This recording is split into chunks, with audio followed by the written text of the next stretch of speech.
The teller. The teller. The teller.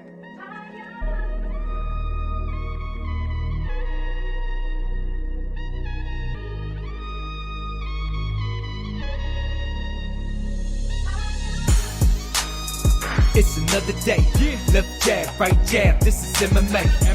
Mixed martial arts, quick body parts, undefeated when I pick 'em. Who the champ, who the victim? Looking in my crystal ball, I predict the winner. Never stop fighting. If you lose, keep your chin up. Know how the game go. I'm a smart fella. Welcome to the show. This the MMA fortune teller.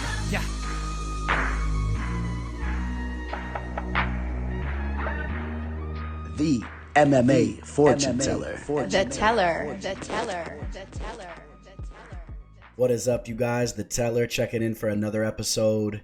It's a beautiful Monday night over here. We got the NFL game going on in the background, Chiefs and Ravens. And I'll make it real quick, but before we even get into the MMA talk, I told you guys to take my Dolphins as we were wrapping up MMA Live discussion this past Thursday. I slammed the Packers last night, and I slammed the Chiefs.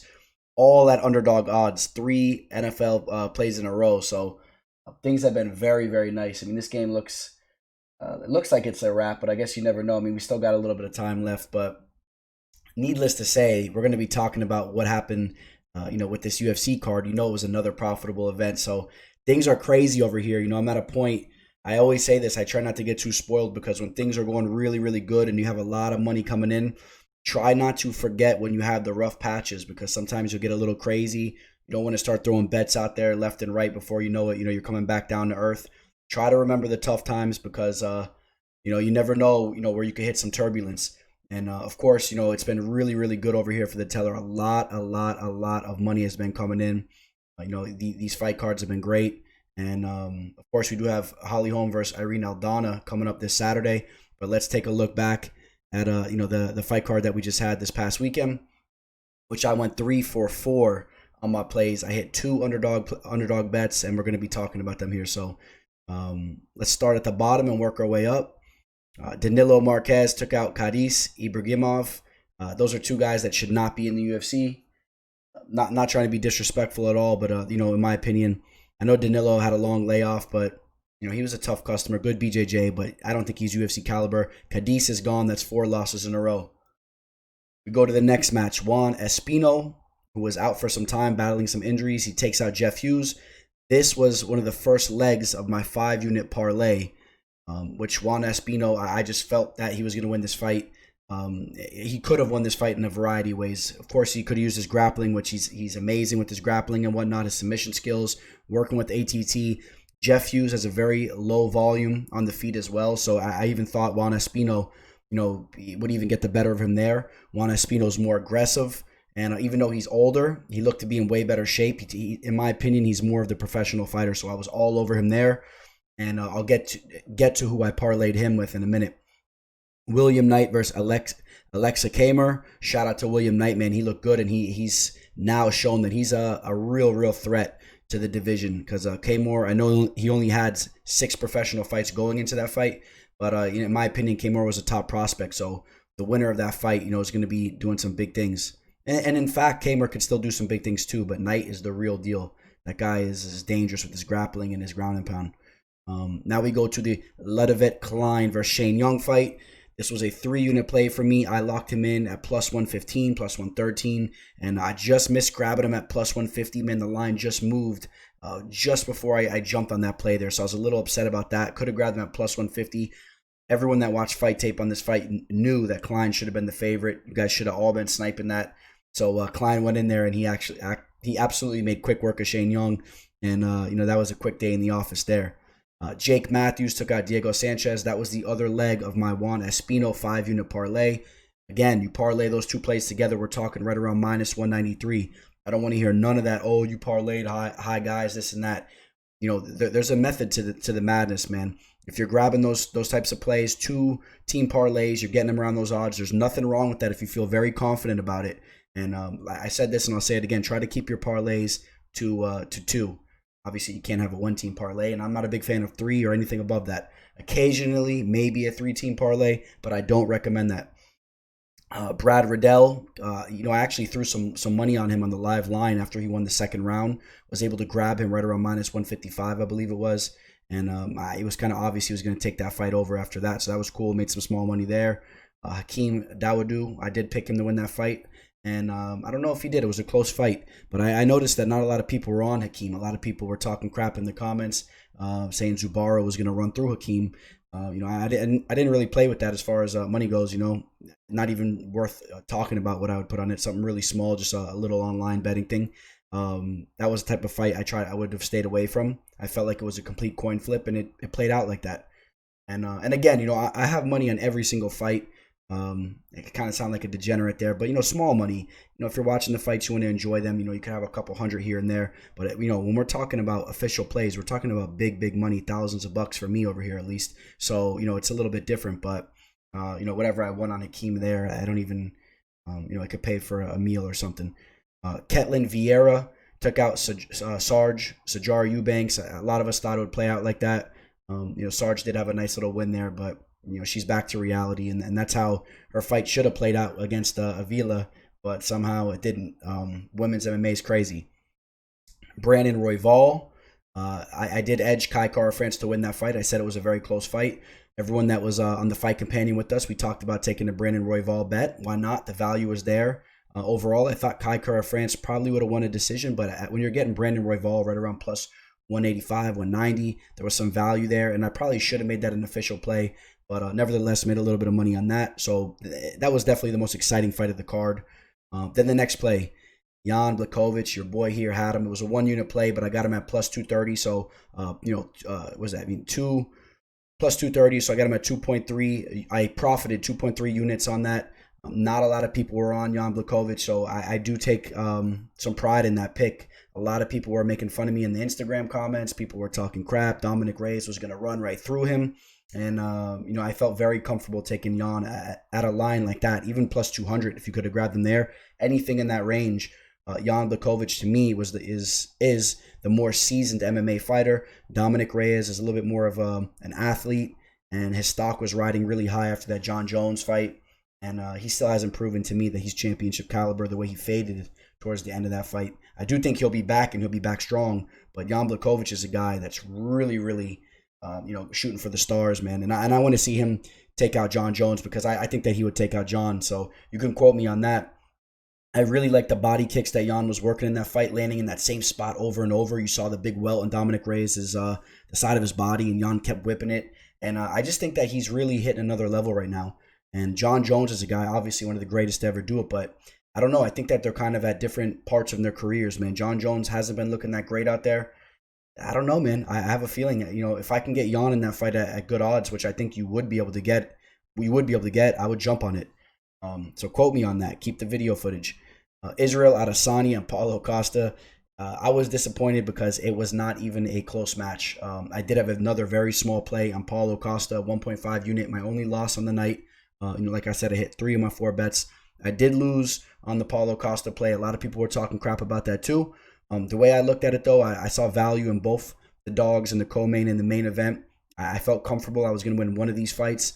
And in fact, I thought Paulo Costa would have actually put up, a way tougher outing than he did. That was crazy. He's saying now that he had some type of injury, that there was something wrong, but I don't know if I really believe that. I think he's just a little sore the way things played out. And hats off to Israel Adesanya. He looked amazing in there. The leg kicks were nasty. I mean, his striking is on another level right now. I mean, there's no one that's going to be able to hang with him on the feet. And in fact, I think if somebody's going to beat him, they truly have to exploit maybe some holes in his grappling or really just make it a dogfight like Kelvin did and try to clip him. Because if you sit there and play the game that Paulo tried to play with Izzy, that's what's going to happen. Izzy is just a tactician, and he looked amazing, man. Gave him the little butt hump at the end. Paulo is really upset, and Paulo says that he wants redemption. He says, he's going to get it one way or another. I kind of like that talk. It's like something out of a movie. He's like, I'm going to get my redemption one way or another at some point in time, basically what he was saying. And I just don't know if he ever gets the rematch when he has to go in there, dominate some other guys. He's definitely not getting an immediate rematch. And we'll see. I mean, the performance that he gave was not impressive. I don't like how he did not bring the fight. He should have been charging Izzy, trying to make it a dog fight. He was super hesitant. So that wraps up the fight card from this past weekend. And now it's time to get into this upcoming Saturday's fight card. Irene Aldana taking on Holm. Holm, of course, you know, the crafty veteran that's been around forever. Irene Aldana is trying to make a name for herself. The explosive women's mixed martial artist who has knockout power. And yeah, this fight card, it's decent. You know, maybe not the best fight cards out there, but you know, we're gonna make the best of it, and we're gonna make some money on this fight card. And if you guys aren't familiar with a lot of the names, I'll try to get you guys up to date with some of these guys and let you know what I saw here. So in the first bout, we got Jessin Ayari taking on Luigi Vendramini. I'm assuming this is an Italian-Brazilian fighter. A lot of Italians migrated to Brazil back in the day after the war. I'm assuming that he's got some Italian heritage, being named Luigi, and his last name as well. Jessin Ayari, the German fighter, is coming off 2 losses, but this guy, you know, he seems to be a pretty crafty fighter, in my opinion. Take a look at what he's been doing as of recently. This guy, you know, he's tough. He definitely walks forward. That's one thing I noticed about him on fight tape, even in the fights that he lost against Stevie Ray and Darren Till, which Stevie Ray did just retire. So shout out to Stevie Ray, the longtime Scottish mixed martial artist, did retire. And I never thought Stevie Ray's skills were quite on the level as far as, you know, top tier in the division. You know, you don't want to lose to a guy like that, but you know, he is coming off a loss to Stevie Ray, and that was back in 2018. So a lot of time out of the fight game, and now he's getting matched up with this guy Luigi Vendramini, who is coming off a brutal loss, you know, against Ezequiel Dos Santos. And I'll tell you what, so Luigi was coming into that fight undefeated 8-0. If you look at the guys that Luigi was fighting before he got that matchup, I think that he was completely rushed, because all the guys that he fought, I don't even believe any of them had winning records. You know, that's not a good sign. You know, these guys, I think at best some of them were 7-7. So I mean, he was really fighting some low level competition, and then you get matched up with a guy like Dos Santos, who's just an absolute savage and a killer. And you saw how that played out. Luigi got flying kneed, dropped, he got beat down, and he got finished. So I did notice that Luigi does have some grappling skills. He was able to get the fight down to the mat. He kind of took Dos Santos' back there for a second, but it just seemed like Dos Santos was playing with him, and just really wasn't impressed. And you take a look at this guy, you know, the German fighter. Like I said, this guy, at least he's aggressive. I know he's coming off 2 losses. You know, I was breaking down the fight tape of those fights, and I will give him the fact that he's an aggressive fighter. He's decently accurate with his strikes, decent takedown defense. I think he's capable on the mat. I think that he can avoid the submission game of Luigi, and I think that he's the better striker. I think that he's a little bit more seasoned, and I'll go with him. And as far as the line goes, it's pretty much a pick 'em from the last time I saw. Yeah, so Jessin's actually a slight dog, but it's a pick 'em. And yeah, I'll take Jessin Ayari, the German fighter. I just, you know, this guy Luigi needs to show me something. I can't. The Italian stallion. So what am I talking about? He's definitely Italian. All right. Now going into the next fight, moving to the bantamweight division, Kenney taking on Heili Alateng, the Chinese fighter. Kenney is coming in as a moderate favorite here. In my opinion, I call minus 300 range kind of a big favorite. I don't know about moderate, but you know, Kenney's coming in with a 1-inch height advantage. The reach is pretty much identical. Alateng has a 1/2-inch reach. So these guys are pretty much physically comparable. Kenney, though, is a guy that has grappling credentials. He has a strong wrestling base. And not only does he have a strong wrestling base, he actually has some good striking to go along with that. His striking has really been coming around. Heili Alateng, although he's been winning some fights, not against the greatest competition. You know, his UFC debut was against Dana Badagarel, the Mongolian fighter. An entertaining fight. He won that fight, and then after that, he did take out Ryan Benoit, which that was a good victory for him. It was a split decision. Benoit is a talented fighter, but we have seen that Benoit drops the ball, and he kind of has some mental lapses in there. So that did kind of play out like that. That did play out in that fight. Heili Alateng is more of a striking-based fighter. He has that quick kind of traditional martial arts type style, I would say.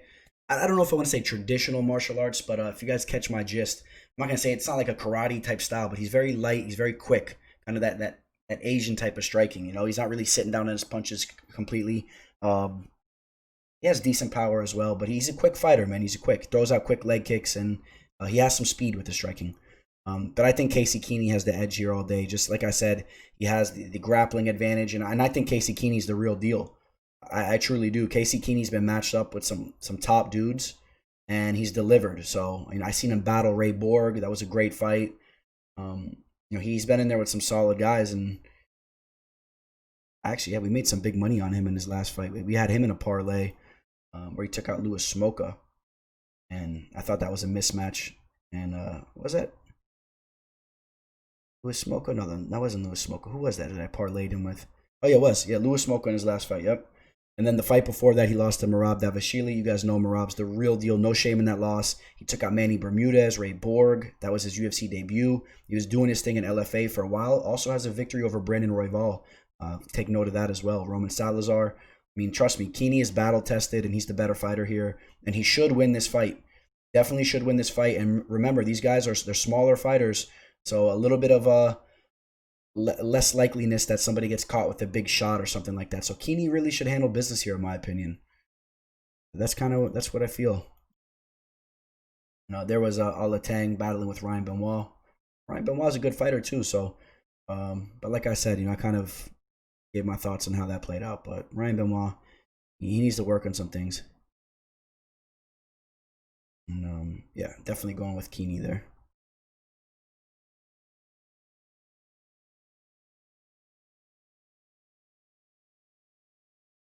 All right. Going to the strawweight division, the women's side. Well, there's no strawweight for men. So Loma Lookboonmee taking on Jinh Frey. Let's start with Jinh. Jinh was actually looking very, very good in her UFC debut, and she was coming in as a very big underdog. If you guys remember, her opponent was that girl Kay Hansen, who lost the first round. Kay Hansen lost the first round, and there was all this talk about people going out to Vegas, putting thousands. I think they were putting it on the Twitter too, on the screen. Somebody had a big money. I don't know if it was 100K or 80K, whatever it was. And Jinh Frey looked very good in the beginning of that fight. Her striking was there. She seems like a very well-rounded fighter, but she did fade in that fight to a girl that a lot of people are high on, though. Kay Hansen, coming from the Dana White's Contender Series show. This girl has a lot of hype behind her for good reason.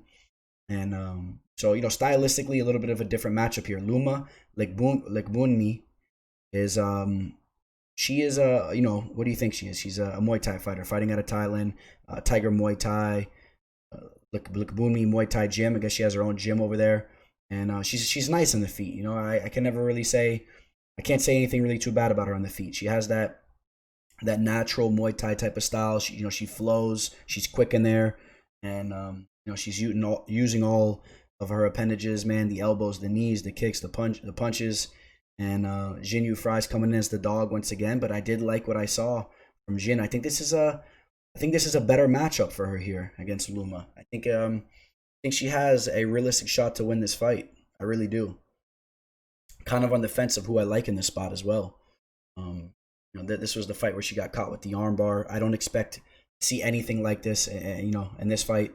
Anything like this right here in the fight we're talking about. No types of arm bars or whatnot. And excuse me. And I'm really on the fence right now of who I want to take in this fight. I kind of have a feeling that this fight's going to take place in the feet for the most part, and that kind of edges me to take Loma. I do think that she probably edges a decision there.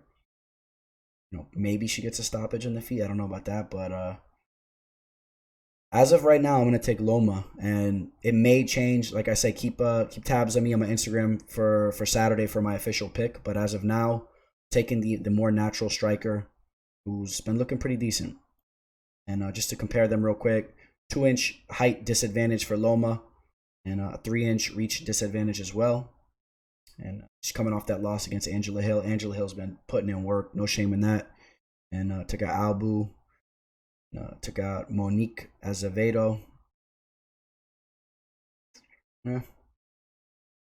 Maybe Jinh Frey can exploit Loma's grappling. Maybe she gets it down to the floor. She does have decent BJJ as well. Although I kind of think that Jin's going to strike with her as well. I think it's going to be a striking match. But Jinh Frey will have the edge with the BJJ. Not sure if she implements it. Let's see how that plays out.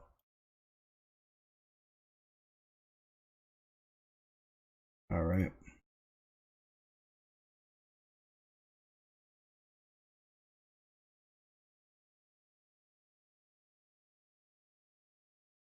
Now in this next fight, if you guys were paying attention to Dana White's Contender Series, you guys would have definitely remembered Jordan Williams. Jordan Williams was the guy. He was the diabetic. He can't really cut weight. He fights up at middleweight, and he's a little bit undersized. And I ended up throwing a little bit of money on him that day. He had an amazing victory over Gregory Rodriguez. Gregory Rodriguez was the big, muscular, jacked up Brazilian that trains over at Black House MMA. Great Brazilian Jiu-Jitsu skills as well. And Jordan Williams showed up again. And he was also on Dana White's Contender Series show a while back as well. And Dana White thought he got robbed. I thought he won that fight as well. And Dana White would have signed him right there if he would have won that initial time.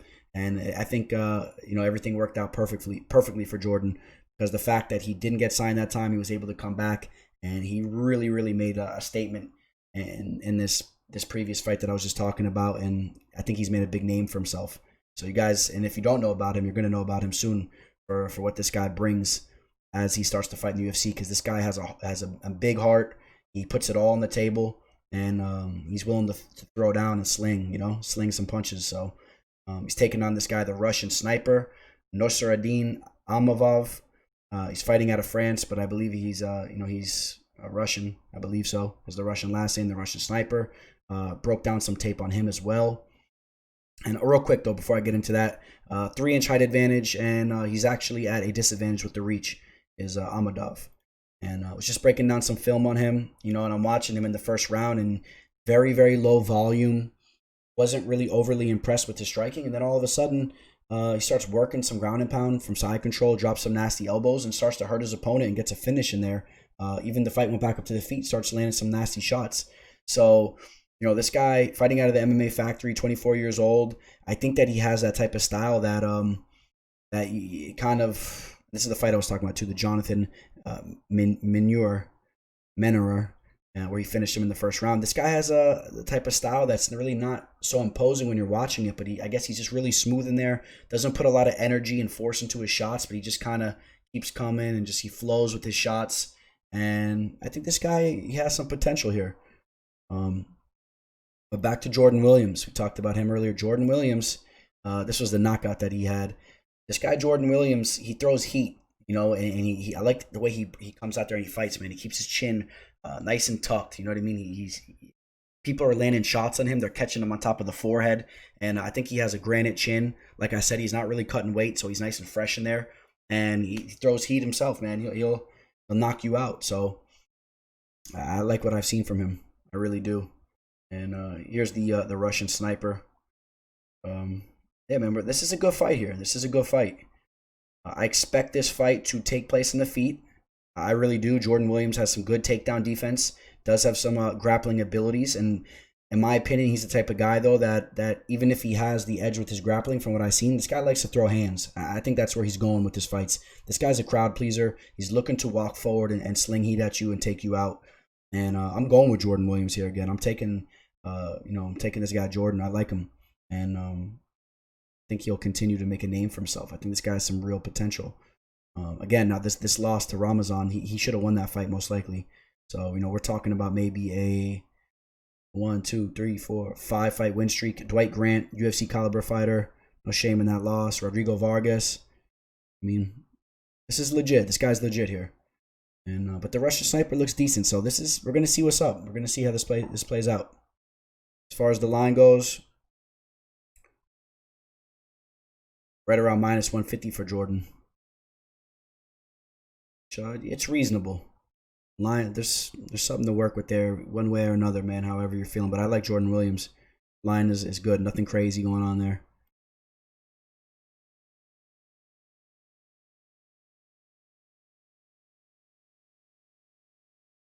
And put a little asterisk next to this fight right here.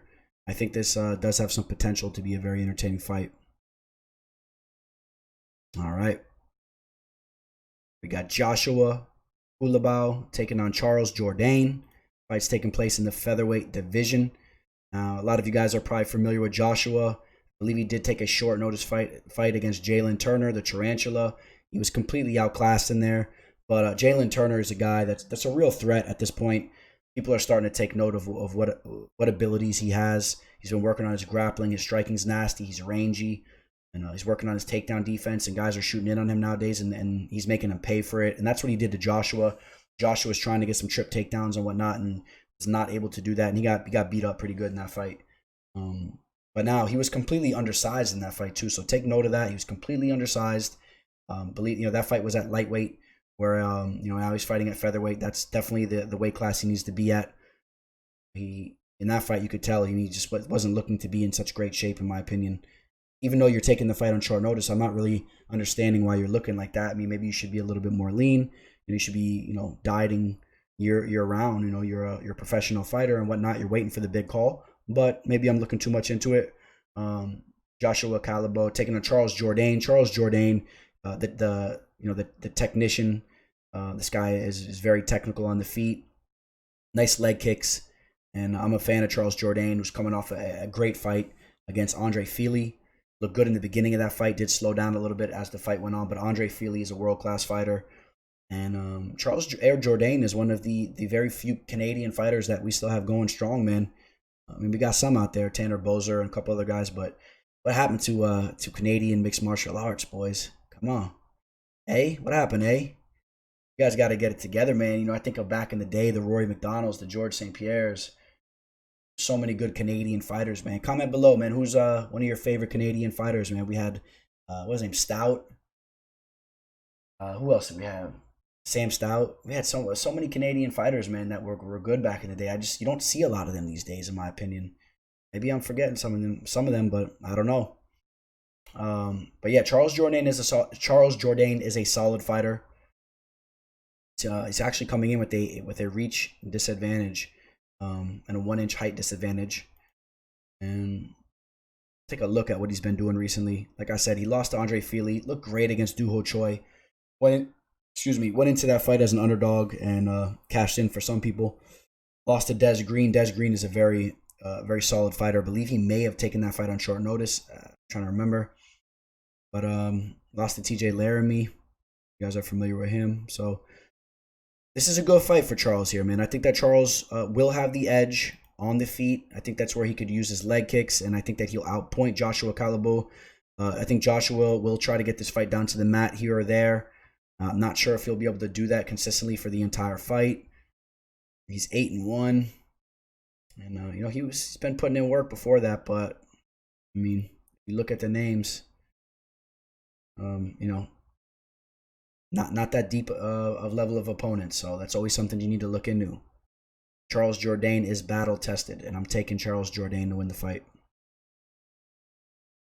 This was Culibao's UFC debut, but the guy did take the fight on short notice, and he was undersized, and he's gonna have a chance at redemption here. And Air Jourdain, fresh ink, taking on Andre Fili. And Andre Fili, speaking of Andre Fili has a big fight coming up, I do believe. I think he's taking on Bryce Mitchell. I cannot wait to see that fight. Cannot wait to break that fight down.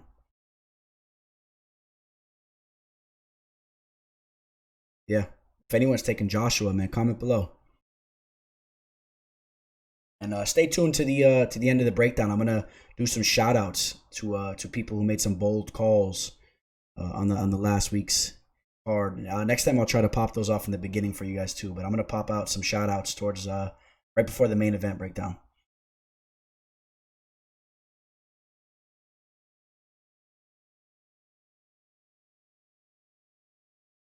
All right. Carlos, the natural born killer. Condit taking on Court McGee. Court the Crusher McGee. Oh man, what do we say about these guys? I mean, you don't see a lot of wins here, right? Condit, all 5 L's as of recently. Court McGee only won 1 of his last 5. Although I did believe that he won the Diego Lima fight. It was a split decision. I was there for that I was right down here in South Florida, and I thought that Court did enough to win that fight. So just a little asterisk maybe you want to look into, but is coming off a loss to Sean Brady. Sean Brady is one of the top prospects in the game who's shown he's definitely legit. So, and Court, Court showed up for that fight. You guys know the deal with Court McGee. Court McGee, let's talk about Court here for a second. Court McGee is a guy, he won the Ultimate Fighter. He was undefeated during that show, going into it and all. And Court McGee is a guy that really pushes the pace on you, has great cardio. It's not that fancy and pretty with the striking. He just really wants to just inflict his will on you, clinch on you, and just wear you down and maul you. Put you in the clinch against the cage, throw uppercuts. And that's basically what he does. Has decent wrestling as well. I mean, he can get you down to the mat, if you don't have good takedown defense. And here was the Sean Brady fight, and that was a tough one. But Sean Brady's just a young stud, so like I said, don't look too much into that.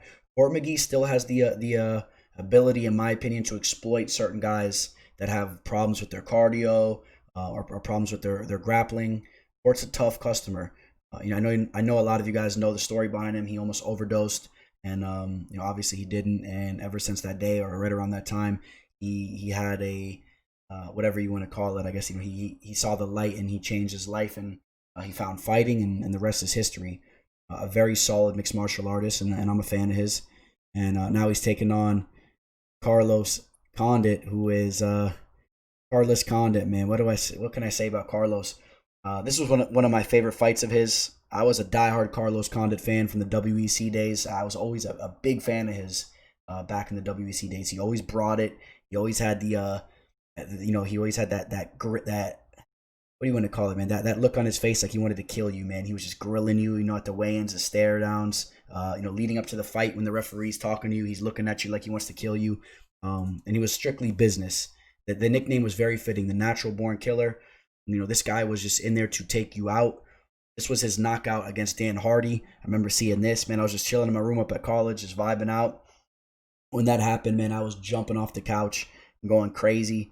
Actually, I had a little rocking chair, a little gamer rocking chair, man. I was playing my Xbox, whatever, watching that. I remember jumping out the chair. It was a nasty knockout. If you haven't seen it, I highly recommend that you do. They were both going in to throw hooks at the same time.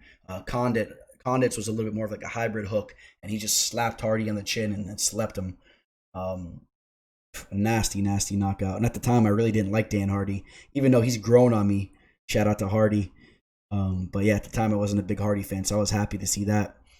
But, you guys know the story with Nick Diaz and Carlos Condit, the fight that was hyped up so much, but, Carlos Condit kind of just was on his back foot the entire time, and Nick was chasing him around, but Condit did win the decision there. And, Condit went on to be a interim welterweight champion there. He ended up getting a fight with George St. Pierre, which he lost. Did hurt George in the second round, I believe it was. But, GSP recovered and ended up dominating Condit with the grappling. And Carlos Condit, man.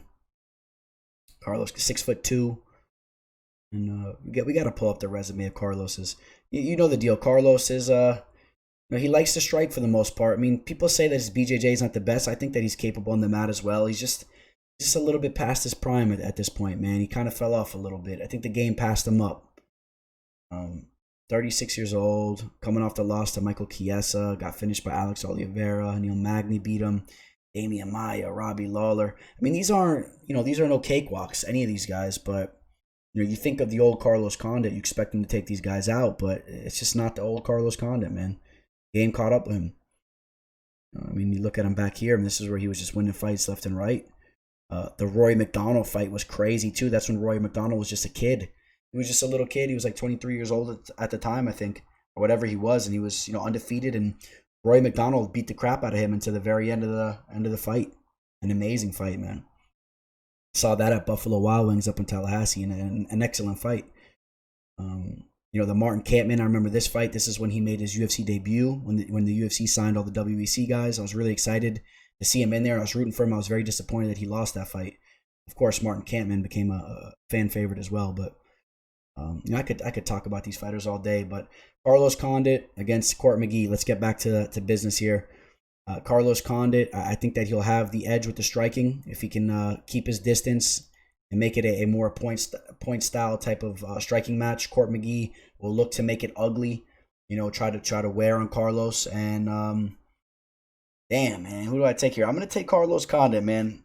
Why not? I know he's a slight dog here, but I'm taking my boy Carlos. It's a close fight. I'm a giant fan of his.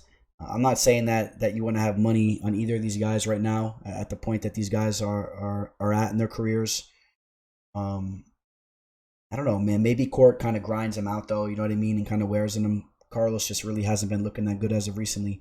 But I'm going with my boy Carlos, so it is what it is. As the great Max Holloway once said, huh? It is what it is. Let me get a cupcake. Max Holloway, man. All right. Got Kyler Phillips taking on Cameron Else. Kyler Phillips is a guy that, in my opinion, he has some skills. This guy's good. He's only 25 years old.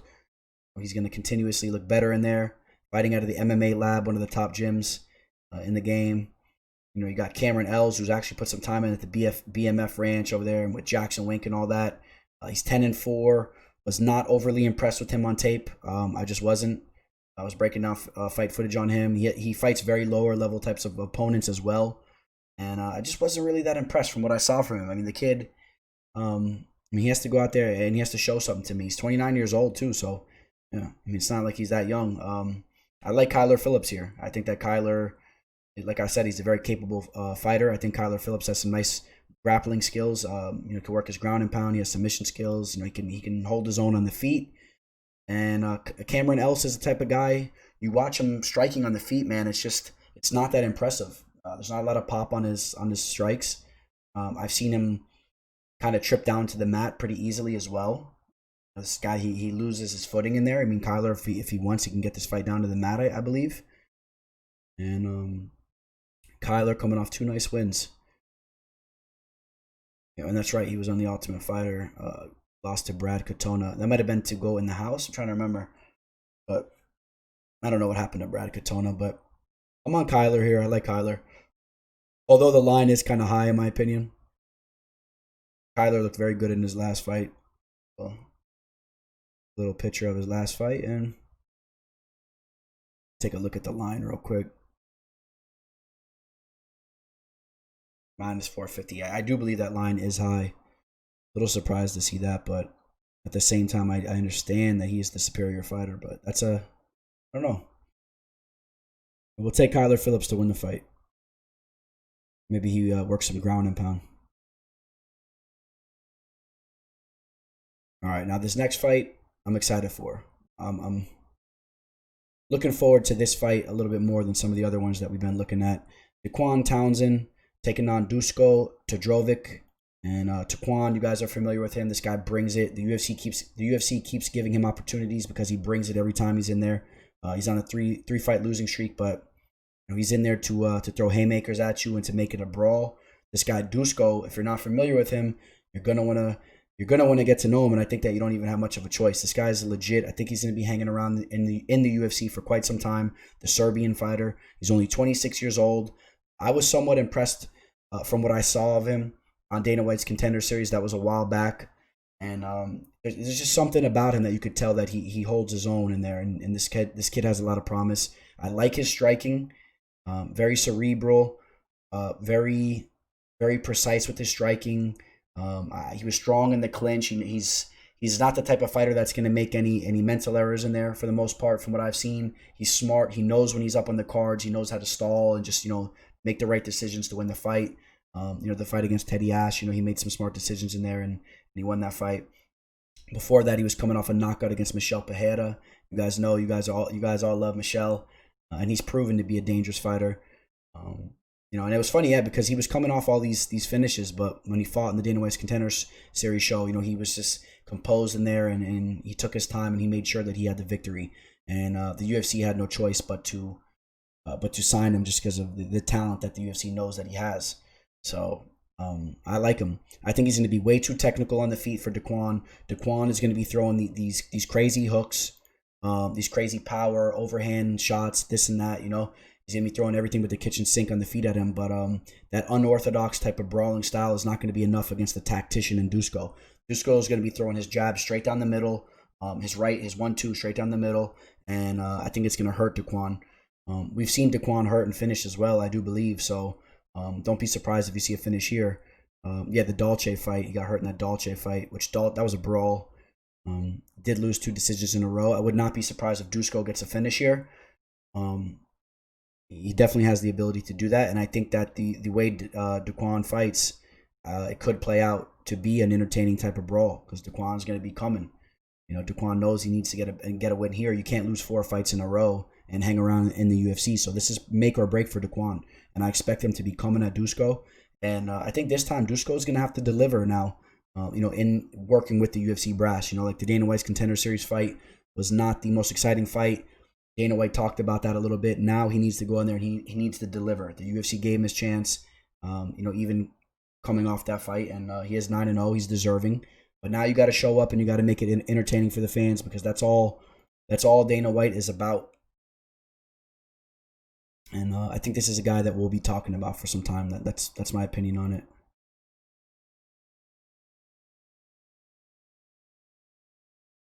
Let's go.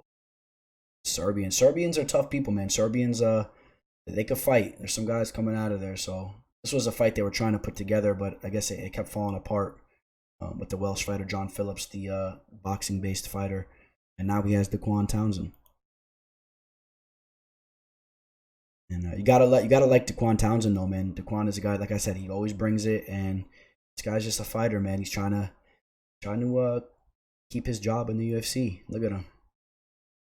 Chilling on the balcony, sipping some coffee, man. He's living the life. He's over there in Fight Island. I know he wants nothing else but a big win there. So he does have the ability to spoil the party. I mean, he does have power. So, but I just don't see it. I do not see it. So Duško all day.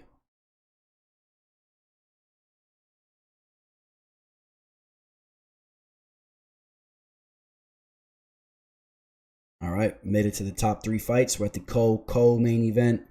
Germaine de Randamie taking on Julianna Peña, the Venezuelan vixen. And Germaine de Randamie, you guys know the deal with Germaine. The most talented strikers to ever fight in women's mixed martial arts. Her striking is just it's beautiful, man. She has that Dutch style kickboxing, and she's nasty. Before her recent loss to Amanda Nunes, the GOAT. Or as I like to say, the second GOAT, or the GOAT A or GOAT B, because I got Valentina Shevchenko as a GOAT as well. So I mean, they're A and B to me. If anything, I say Valentina's the A, but Amanda Nunes is right there, and I got to give credit to her. And shout out to Amanda Nunes. She did just have a kid, or her girl had a kid, so she's a mother now. And I'm happy for her, man. She's a cool chick. So. But back to this fight, Amanda Nunes did just take out Germaine de Randamie. Before that, Germaine took out Aspen Ladd in a nasty way. Showed that she has nasty power in her hands. Before that, she took out Raquel Pennington. She took out Holly Holm. Before that, she took out Anna Elmos. Wasn't the biggest name on her resume, but Germaine de Randamie can strike with the best of them.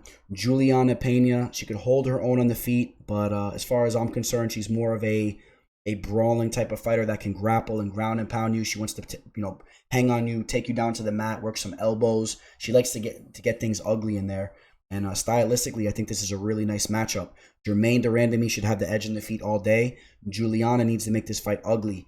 She needs to work in some leg kicks and leg kicks to jumping in to a takedown, pushing her against the cage. Try to get under her hips, take her down, drop some elbows, maybe try to pull off a rear naked choke. I mean that's got to be the game plan, just making it messy in there.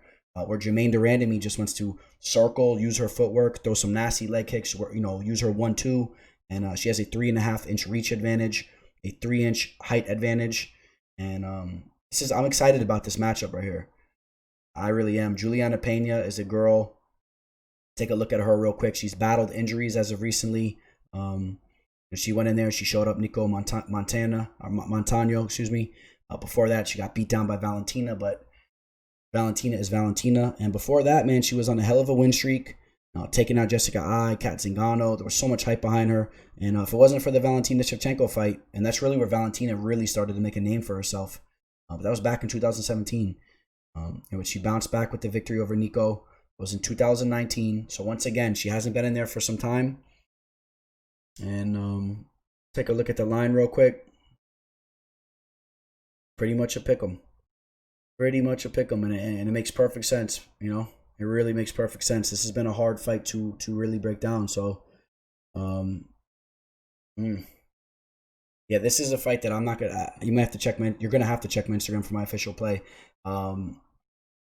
As of right now, I'm telling you guys, man, I really am on the fence with this fight. I think if Germaine de Randamie can use her footwork, man, she's gonna outpoint Julianna on the feet, and I could see that happening.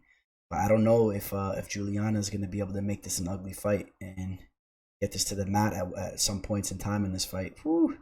This is a hard one to pick. Really is a hard one to pick. I think I'm leaning the Iron Lady right now, but like I said, that's a very it's not a strong pick there. You guys stick with me because I want to continuously I want to continue to look into this fight as the week progresses, and I want to see how these ladies look going into this fight. I want to see them at the weigh-in. I want to look into some more stuff here.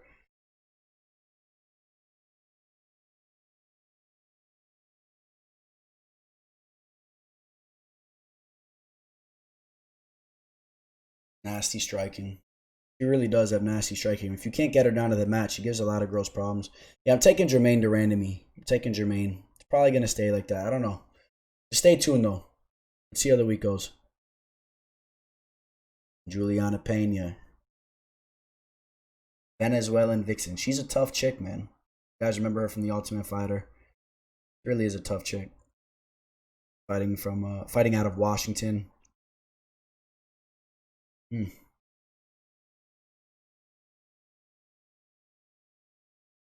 Germaine de Randamie. I'll take Germaine. I think Germaine's going to be able to keep this fight standing, for the most part, and I think she'll shine on the feet. All right. Quick note too. The Tom Breeze versus KB Bular fight has been rescheduled. So I want to pull it up for you guys real quick. For those of you guys that are wondering why I'm not breaking down that fight. See if they're gonna announce where. No announcement here, but the fight is rescheduled. It probably will be for following week, or one of the weeks that they're out there in Abu Dhabi, and hopefully that works out. Tom Breeze was initially supposed to fight Roman Kopylov. I think Kopylov withdrew. I think they cut him or something. I don't know. So just to give you guys a heads up there. And now we move forward to the co-main event. I like this fight. Stylistically, this should be a good fight here. Yorgan de Castro taking on Carlos Felipe. Two big boys that can strike. Yorgan de Castro, he made a name for himself on Dana White's Contender Series. He shows that he has nasty, nasty leg kicks. When he goes in there, man, he whips the leg kicks. And you could definitely look to see him working the leg kicks against Carlos Felipe, a guy that really he's kind of heavy on that front leg, and he likes to strike. So I think Yorgan's going to have a lot of opportunities to work that leg kick and to work his striking as well. Both these guys, their weight's almost the same, their height's the same, the reach is almost the same. I mean, this is stylistically an exciting match. Carlos Felipe, he loses his debut against the Polar Bear. That was a fight. He was only 25 years old. That was a fight against Sergey Spivak, the Polar Bear, where he showed that he has heart. He got hurt in that fight. He was getting beat down. I think in the third round he was really getting beat down too. But he kept coming throughout that entire fight. I love his personality, man. I love fighters like him. He kind of reminds me in a way of Khamzat. These guys, it's just, no matter where they're from in the world, it doesn't matter. You know what I mean? You could be from Chechnya, you could be from Brazil, you could be American like Conor, you could be Irish like Conor McGregor. I like these guys that are just wild in there, that are calm. They're just like crazy dudes, and that's the vibe that I get from him. He did something at the weigh-ins that was funny, I remember, and he just seems like a killer. So I hope that he's able to put it together and he could hang around in the UFC, because I'll be a big fan of his. I'm telling you now. Those are the types of guys I like, man. I like the guys that have that polarizing, that type of personality, man. These wild, crazy dudes. And as far as the skill goes, though, he needs to work on his skill. I think he needs to lose a lot of weight. I mean, if you want to hang around in the UFC, in the best mixed martial arts promotion in the world, you got to lose a little bit of weight. He's carrying a lot of extra weight. Needs to get a dietitian on that, or just handle it himself. The power of the internet nowadays, you could read up and learn so much. You know, cut off the rice or whatever you're doing, whatever I don't know what you're eating over there, the desserts. Because I would like to see him be a little bit more fit. Has a lot of heart, and he does have some power. We see his resume. He has a couple finishes here, but he looks to throw power shots. When you see him on tape, he throws bombs. Has some boxing experience, so he knows how to use the hands. I'm telling you. But Yorgan de Castro, this guy's just polished up with nasty leg kicks, and I think he's obviously the better fighter here. Coming off a loss against Greg Hardy. Greg Hardy is a stud athlete that's really putting it together over at American Top Team. You know, he lost to him. Before that, he did take out Justin Tafa with a nasty right. You know, Alton Meeks was the fight in the Contender Series where he destroyed his legs and then finished him there when he fell down. I'm definitely gonna go with the trying to remember where he was from here. Cape Verde. But where's he fighting out of? Did it say? Born in Cape Verde. Thought it was a different country, but I don't know. But either way, I'm going with Yorgan de Castro, and I think this guy has some potential. Another guy that maybe could shed a few pounds as well. You know, if you want to fight the best in the world, you know, there's nothing wrong with shedding some weight. But some guys are just built big too. I understand that. And yeah, here was the stare downs, man. This guy Felipe, he's a wild dude. And you know, that loss against the polar bear, I will say that this guy Spivak is an underrated fighter. I think he has some good grappling credentials, and he's a big boy. So that was a tough fight for Felipe to make his debut with. But now we'll see what he has against Yorgan. I'm definitely taking Yorgan. And as far as betting goes, the line is kind of high on Yorgan de Castro. If Carlos Felipe can make this a fight, this fight should stay on the feet. Should be a fight where they're throwing down on the feet. So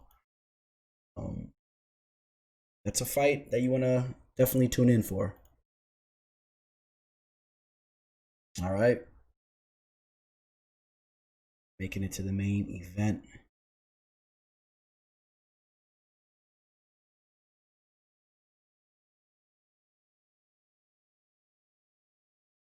Holm versus Irene Aldana. And I said I was going to do some, call out some comments. My bad, man, but we're running low on time here, and I don't want to make this video too long for you guys. So what I'm going to do is I'm going to look who posted some bold predictions, and I'm going to be shouting them out on MMA Live Discussion Thursday. So that's what I'll do. And moving forward, though, I will shout those out more towards the beginning. I'm trying to work on that. Got to set the agenda right, man, but I got to go pull them back up and whatnot. But I promise you, I'm going to shout some people out that made some bold comments, some bold predictions. I'm going to run through the comments. And again, call your bold comments and bold predictions here. Comment under this video, and I'll shout them out on the next one. I'll give you guys a shout out. But I know there was a couple of you guys. I saw your comments that made some nice predictions. So I'll shout those out on MMA Live Discussion. And this Thursday, I'm probably gonna have the other Dawkins brother, the big boy, man, the heavyweight. So he looked amazing in his UFC debut. If you guys remember, man, nasty with the hands. He has jiu-jitsu as well. He's a guy you're gonna want to watch out for, man. Christopher Dawkins, Kyle Dawkins' brother, is a really cool dude. So I'll probably have him on Thursday, and I might even have another UFC fighter to join him as well, before or after. A couple guys I've been talking to, and yeah, and then we will recap this fight card again Thursday for any additions or any type of newly scheduled matches, because you guys know how things have been going. Things have been crazy. And also, as the week progresses, we'll see if there's any new insight that's been popping up. But with no further ado, we're at the main event. Holm taking on Irene Aldana. Irene Aldana, this girl carries serious power. You know, she just knocked out Ketlen Vieira. Ketlen just looked good in her last fight. Ketlen is a legit fighter. Irene Aldana can go in there and she could starch anybody, especially Holm, a girl that we've seen get knocked out. You know, we've seen Amanda Nunes inflict damage on her. And Irene Aldana can definitely get a stoppage here. You know, it's a main event fight. And Irene Aldana, she has a 1-inch height advantage with a 1/2-inch reach disadvantage. These girls are pretty much the same here. And let's take a look into Irene Aldana. 12-5, the Mexican fighter on a 2-fight winning streak. Vanessa Melo. Vanessa Melo is a decent opponent. A little bit slow on the feet, but has some strength and some grappling skills there. The Raquel Pennington fight was very close. I do, in fact, think that Aldana could have won that fight. So, if she would have won that fight, we're talking about 6 fights in a row. The Caitlin Chookagian fight was very close as well. And at this time, back in 2017, she was still very green. Aldana is a girl that's been growing in front of our eyes. And she's when I think of Aldana, man, 5'9", I just think that she carries that power. And I'm not sure who this is. Is this Irene Aldana? I don't know about all that, but if that is Irene Aldana, I'll give that to her. But she's 32 years old, and she's dangerous. She carries a lot of power, and she has that Mexican heart, man. They're tough. So take a look at this. Was the knockout against Vieira, man. Nasty. It's nasty. and then we got Holly Holm. Holly Holm is she's a legend in the game. Holly Holm. You see her over there in Abu Dhabi. Holly Holm, of course, has amazing boxing skills. She was a professional boxer. Obviously, she's also amazing at kickboxing. She works the head kick in very well. Out of that southpaw stance, she'll whip that left head kick up to your head and take you out. I think that Holly Holm's footwork and her overall striking skills are going to be a lot better than Irene Aldana. But I think Aldana is going to have the edge as far as the power, as far as the strength, and as far as just being more in her prime. I believe Irene Aldana is a girl that is more in her prime. That's how I feel about Irene Aldana. I think that she's still progressing with her skills, whereas Holly Holm, I definitely believe that she has peaked out. She has hit her peak.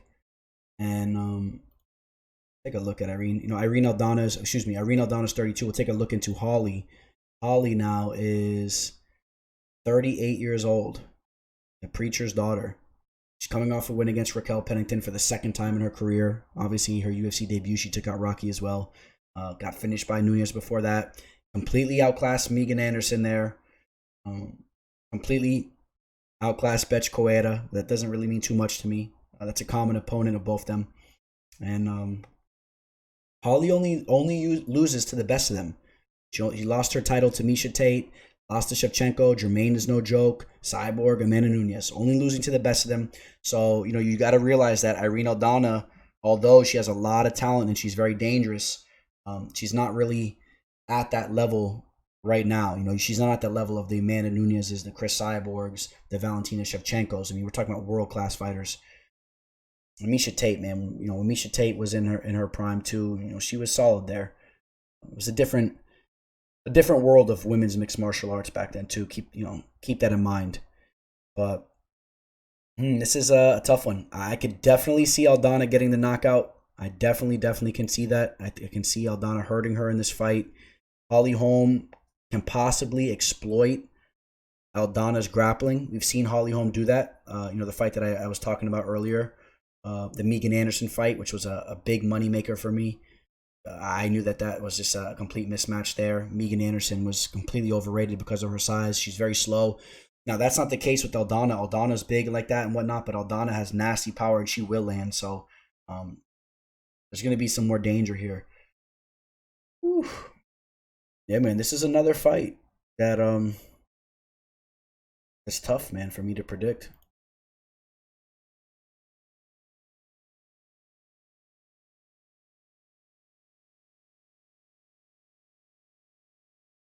Yeah, as of right now, I'm going to take Holly Holm.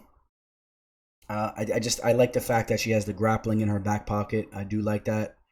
I do like the fact that she's very well rounded. Like I said, she can grapple, she can strike. I think that her footwork will be nice, and she just pretty much needs to avoid that big shot and try to avoid it from being a nasty type of brawl. Try to keep it more as a technical type of fight.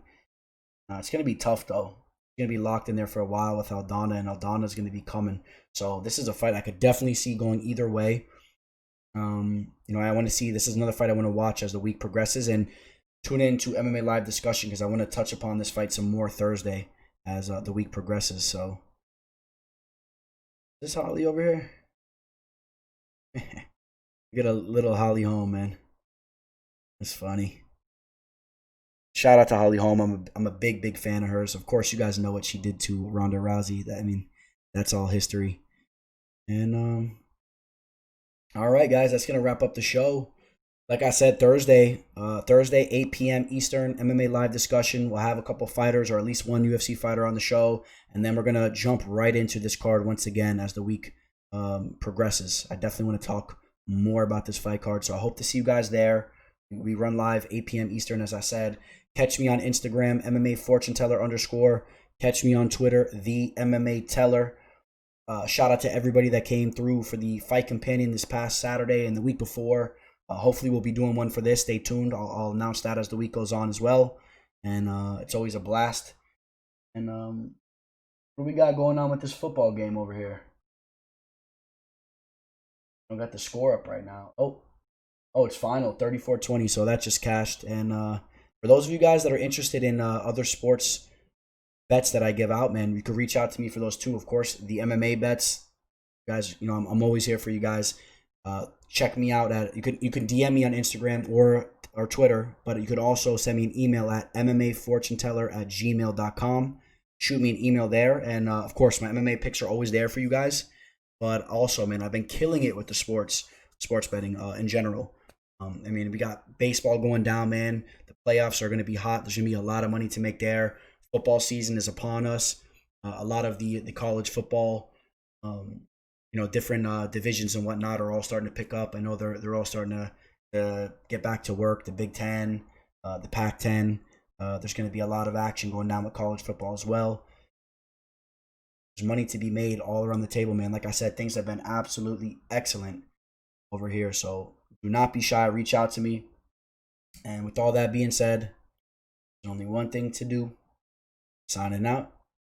Teller. The MMA Fortune Teller. The teller.